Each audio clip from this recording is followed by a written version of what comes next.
এই জায়গাটার নাম কি বলবেন? হ্যাঁ দর্শক, আজকে আমরা আসলাম নবাবগঞ্জ, না জি না না দোহার দোহার নবাবগঞ্জ, ঢাকা জেলা দোহার থানা নরলাপুর অন্তর্গত কুসুমাটি ইউনিয়ন। কুসুমাটি ইউনিয়ন। ইউনিয়ন, এই হ্যাঁ। দরবার শরীফের নামটা কি বলবেন? সালাল ফকির নরলাপুর। সালাল ফকির নরলাপুর নরলাপুর। জি। আচ্ছা, নরলাপুর আসলাম, তা সে এর অলৌকিক কিছু ঘটনা কি আপনি বলতে পারবেন?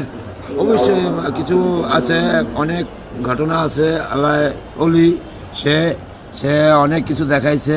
মানুষ জিন্দা, মরা মানুষ জিন্দা করছে, আচ্ছা। মরা গরু জিন্দা করছে। আচ্ছা। নদীতে পদ্মা নদীতে নৌকা ডুবে গেছে, তা উদ্ধার করছে। নামাজ পড়ছে। এ অনেক অলৌকিক ঘটনা করছে। এখন বর্তমানে 18 বছর দামাইল চলতেছে, আর এখনো অলৌকিক আছে। মানুষের আপদ বিপদ যত কিছু আছে তা মুক্ত হয়, তা ভালো হইতেছে। তার জন্য মনের কামনা আশা যা আছে সব পূর্ণ হয়। এই জন্য আমরা এই জায়গায় আসি, সালাল ফকিরের বাড়িতে।